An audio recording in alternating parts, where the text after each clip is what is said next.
রাস্তায় বসে আন্দোলন করেছি। এবং হাদি যেদিন মারা যান, শাহাদাত বরণ করেন, শহীদ হন, সেদিন একেবারে বিমানবন্দর থেকে মর্গ পর্যন্ত পুরাটা সময় আমি হাদির সাথে ছিলাম এবং আমি তাকে দেখেছি। আমি জীবনে কোনোদিন মর্গে যাই নাই, ওই প্রথম আমি মর্গে গিয়েছি। এবং একটা পরিবারের জন্য, একটা সমাজের জন্য, একটা দেশের জন্য এইরকম একটা মৃত্যু যে কত করুণ, কত কষ্টের এবং বিচারের দাবি যে কত শক্ত হতে পারে, হওয়া উচিত, সেটা আমি মর্মে মর্মে উপলব্ধি করি। আমি আজকে বলতে পারেন হাদির একজন গুণগ্রাহী। আমি নিজেকে নিজে হাদি মনে করতাম এবং এখনো তা মনে করি। এবং দেশের জন্য তার এই শহীদ হয়ে যাওয়াটা, তাকে তো আমাদের আরো অনেক দিন প্রয়োজন ছিল।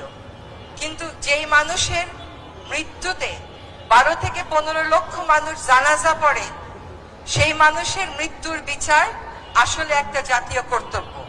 আপনাদেরকে আমি আশ্বস্ত করছি, অন্তর্বর্তী সরকার হয়তো আপনাদের মতন এখানে বসে নেই, কিন্তু অন্তর্বর্তী সরকার আমাদের শহীদ হাদিকে যারা খুন করেছে, সে সমস্ত চিহ্নিত খুনি, এর পিছনে যারা ছিল, সকলকে চিহ্নিত করে বিচারের মুখোমুখি করার জন্য কাজ করে যাচ্ছে। আপনাদের হয়তো মনে হচ্ছে কিছু জানছি না কেন, কিন্তু মনে রাখতে হবে আমরা কিন্তু একটা শত্রুপক্ষের মুখোমুখি দাঁড়িয়ে কাজটা করছি। ফলে যে তথ্যগুলো আমরা বলবো সেগুলো যেন শত্রুকে কোনোভাবে শক্তিশালী না করে। এটা কিন্তু আমাদের শহীদ হাদিও বলতেন যে আমরা যেন এমন কোনো কাজ না করি যেটা আমাদের প্রতিপক্ষকে শক্তিশালী করে ফেলে। এবার আমরা ভবিষ্যতে কি করতে যাচ্ছি এই সম্পর্কে আপনাদের একটু ধারণা দিই।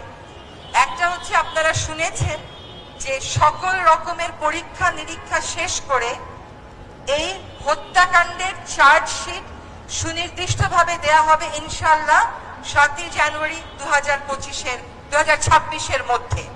এই চার্জশিট দেওয়ার পরে অন্তর্বর্তী সরকার থাকাকালীন সময়ে যেন দ্রুত বিচারটা করে যাওয়া যায়, সেটার নিশ্চয়তা আমি আপনাদেরকে দিচ্ছি। ইনশাআল্লাহ আমরা থাকতে থাকতেই এই হত্যাকাণ্ডের বিচার হবে। আমরা আরেকটা কথা একটু বলে রাখি আপনাদেরকে জানাবার জন্য, যে আপনারা আসিয়ার ঘটনাটা জানেন। সেই ঘটনায় কিন্তু 6 কার্য দিবসের মধ্যে বিচার কার্য সম্পন্ন করা গেছিল। কাজে চার্জশিটটা যাতে আমরা নির্ভুল ভাবে দিতে পারি, নিখুঁত ভাবে দিতে পারি, সকল পরীক্ষা নিরীক্ষা শেষ করে যাতে কোথাও কোনো ফাঁক ফোকর না থাকে, সেটা সম্পন্ন হয়ে যাওয়ার পর 7 জানুয়ারির পরে আমাদের সময় দ্রুততম সময়ের মধ্যে এই নৃশংস হত্যাকাণ্ডের বিচার আমরা অবশ্যই করে যাব ইনশাআল্লাহ। এবার আরেকটা কথা বলি, যে অনেক সময় অপরাধী যদি পালিয়েও থাকে, তারপরেও কিন্তু এটাকে আমরা ইংরেজিতে বলি ইন অ্যাবসেন্সিয়া বিচার। শেখ হাসিনার বিচার হয়েছে না, সে কি দেশে আছে? তারপরেও আমাদের সর্বান্তকরণ চেষ্টা আছে হাদিকে যারা শহীদ করেছেন, আমাদের কাছ থেকে কেড়ে নিয়েছেন, তাদেরকে যেন, তারা যদি বাংলাদেশ থেকে চলে গিয়ে থাকেন, তাদেরকে যেন আমরা অবশ্যই দেশে ফিরিয়ে আনতে পারি। আপনাদেরকে আজকে স্পষ্ট করে বলছি যে এই বার্তা কূটনৈতিক প্রচেষ্টার মাধ্যমে ভারত সরকারকে স্পষ্টভাবে জানিয়ে দেওয়া হয়েছে এবং ভারত সরকার প্রতিশ্রুতি দিয়েছেন যে তাকে যদি ভারতে খুঁজে পাওয়া যায়, তারা অবশ্যই বাংলাদেশকে সহায়তা করবেন এই বিষয়ে। এই মুহূর্তে কূটনৈতিক প্রচেষ্টার এই বিষয়ে আমি আর কথা বলছি না। আপনাদেরকে বুঝতে হবে যে এটা তদন্তের কারণেই আমরা আসলে এই কথাগুলো বলতে পারছি না।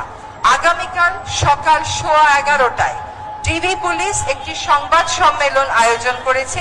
সেই সংবাদ সম্মেলনে আরো বিস্তারিত বলা হবে। আমি কেন আরো বিস্তারিত বলছি না, কারণ কিছু কিছু জিনিস এখনো ভেরিফিকেশন বা সত্য যাচাইয়ের পর্যায়ে রয়েছে। আমরা একেবারে কোনো রকমের ভুল ভ্রান্তি রাখতে চাই না। আগামীকাল সকাল 11:15টায় ডিবি পুলিশ যে সংবাদ সম্মেলন করবেন, সেই সংবাদ সম্মেলনে আপনারা আরো বিস্তারিত জানতে পারবেন।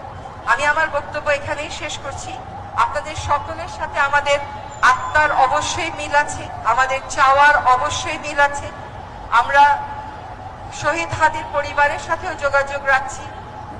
আমরা অবশ্যই এই বাংলাদেশের মাটিতে দ্রুততম সময়ের মধ্যে, অন্তর্বর্তী সরকার থাকাকালীন সময়ের মধ্যে আমাদের হাদিকে যারা মেরে ফেললো তাদের বিচার সম্পন্ন করে যাব। সবাইকে ধন্যবাদ।